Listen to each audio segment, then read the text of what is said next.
जो पूर्व के नेता है उसके आगे पीछे दौड़ने वाले जो भी लोग हैं वो जो कुछ ना कुछ खुलासा कर देते पब्लिक के सामने और बिल्डरों को सपोर्ट करते और पब्लिक को वो फंसाना चाहते आगे चल के, ये सरासर गलत है। इसलिए मैं पूरे पब्लिक को, भिवंडी वासियों को अपील करना चाहूँगा कि ये सब चेक करो। ये जो आगे पीछे दौड़ने वाले ईस्ट के नेता के पीछे उनका कुछ राय मशवरा मत लो, क्योंकि उनको यही मालूम नहीं रॉयल्टी क्या होती है और उसका जो इफेक्ट है आगे चल के फ्लैट धारकों पे क्या आएगा। आप अगर पब्लिक की लड़ाई लड़ रहे हैं तो सिर्फ ये एक या दो बिल्डर्स के खिलाफ ही आपकी लड़ाई क्यों नजर आ रही है? भिवंडी में और भी बिल्डर्स के जरिए जो लोगों का नुकसान होता है, जो फ्रॉड होते हैं, तो उन पर आप क्यों नहीं बोलते? उनके खिलाफ तो आपकी लड़ाई क्यों नहीं नजर आती? सिर्फ एक पार्टिकुलर वे में ही ये लड़ाई क्यों नजर आने लगी है? हम ये कहना चाहेंगे कि हमारे चाविंद्रा गांव में जो 100 फीट रोड बन गया है और इसके आजू बाजू में जो बिल्डिंगें जो कुआ बिल्डर और भिवंडी वाला बिल्डरों ने बनाई है, तो उसके लिए जो भरने की गई उसकी उन लोगों ने रॉयल्टी भरी नहीं थी और इसके लिए वहाँ पे गवर्नमेंट की पूरी टीम आए, मेजरमेंट लिया और उनके ऊपर करोड़ों की रॉयल्टी लगने वाली है। और ये रॉयल्टी भरना उनको कंपलसरी जरूरी है, लेकिन इसके ईस्ट के जो बड़े नेता जो है उनको पूरा सपोर्ट करते, सहारा देते बिल्डर लोगों को। इसके लिए उन्होंने अभी तक वो सब कुछ कार्रवाई की नहीं या रॉयल्टी भरी नहीं। मेरा नाम सुरेश पाटिल, मैं चाविंद्रा का रहवासी हूँ और भिवंडी जिला राष्ट्रवादी कांग्रेस पार्टी का उपाध्यक्ष करते मैं काम कर रहा हूँ।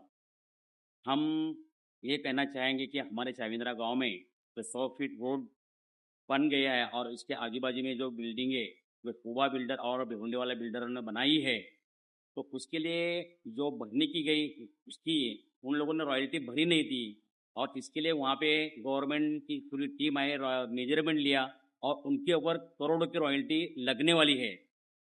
और ये रॉयल्टी भरना उनको कंपलसरी जरूरी है, लेकिन इसके ईस्ट के जो बड़े नेता जो है उनको पूरा सपोर्ट करते, सहारा देते बिल्डर लोगों को। इसके लिए उन्होंने अभी तक वो सब कुछ कार्रवाई की नहीं या रॉयल्टी भरी नहीं, लेकिन हमने पूरा उसका फॉलोअप करके उनको वो मेजरमेंट करके रॉयल्टी उनको बड़े पैमाने में लगने वाली है।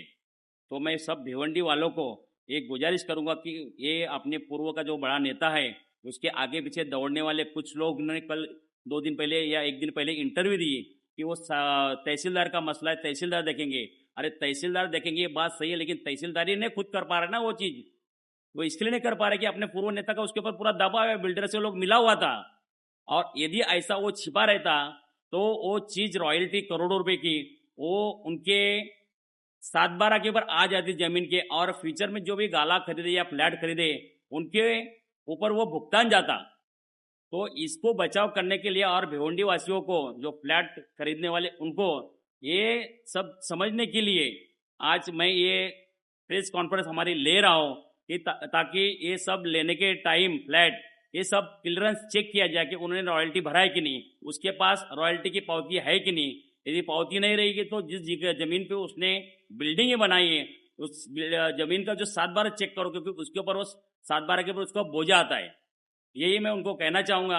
और दूसरी बात ऐसी कि हम भी यहाँ के मूल रहवासी है, इसलिए हमको पूरी तरह से सब चीज़ मालूम है क्या नहीं है। और हमारे जो भिवंडी वासियों, जो हमारे जो पब्लिक है या जो भिवंडी के लोग हैं, ये चीज़ को उनको समझने के लिए ये हम सब कर रहे हैं। जो पूर्व के नेता है उसके आगे पीछे दौड़ने वाले जो भी लोग हैं वो जो कुछ ना कुछ खुलासा कर देते पब्लिक के सामने और बिल्डरों को सपोर्ट करते और पब्लिक को वो फंसाना चाहते आगे चल के, ये सरासर गलत है। इसलिए मैं पूरे पब्लिक को, भिवंडी वासियों को अपील करना चाहूँगा कि ये सब चेक करो।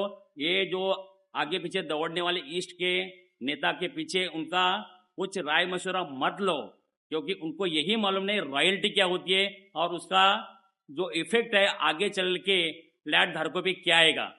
इसलिए सब सतर्क रहो, क्लियरेंस ले लो और आगे चल के अपनी कार्रवाई करो।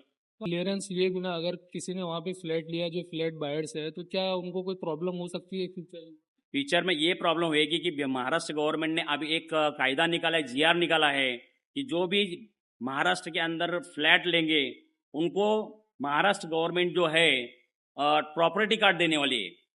प्रॉपर्टी कार्ड का मतलब ऐसा है कि अपने भाषा में 7/12 जो भी फ्लैट धारक जितने भी माले पे है उनको प्रॉपर्टी कार्ड मिलने वाला है, और उस प्रॉपर्टी कार्ड के ऊपर उसकी घरपट्टी कितनी है, मेजरमेंट कितना है, और वो प्रॉपर्टी कार्ड एज ए 7/12 करके वो माना जाएगा।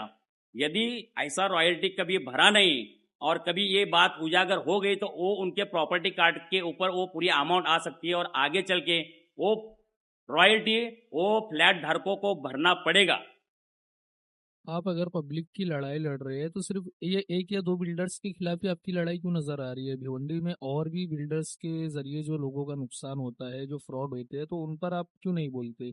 उनके खिलाफ तो आपकी लड़ाई क्यों नहीं नजर आती? सिर्फ एक पार्टिकुलर वे में ही ये लड़ाई क्यों नजर आने लगी है? नहीं, बिल्कुल एक बात मैं आपको एकदम दिल के गहरे से बोलना चाहूँगा कि हम चाविंद्रा पोगांव इस एरिया के मूल रहवासी और यहाँ के कार्यकर्ता है।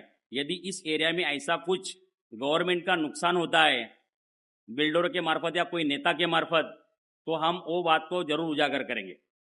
बिल्डर्स के अगेंस्ट जो आप लोगों ने मुहाज खोला हुआ है, तो क्या इस लड़ाई से लोगों को कुछ फायदा मिलेगा, नुकसान से लोग बचेंगे, या सिर्फ एक ये राजनीतिक लड़ाई बनकर रह जाएगी? क्योंकि जिस सिमत में लड़ाई जा रही है, जिस तरह के आरोप लग रहे हैं, उसे देखकर तो ये लगता है कि एक राजनीतिक लड़ाई है।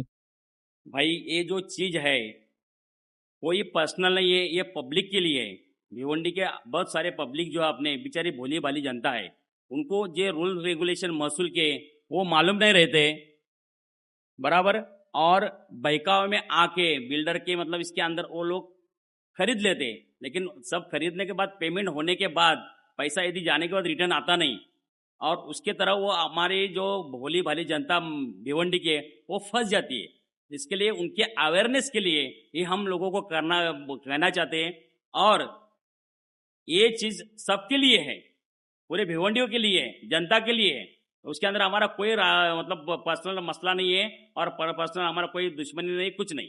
ये एक पब्लिक के सेफ्टी के लिए है।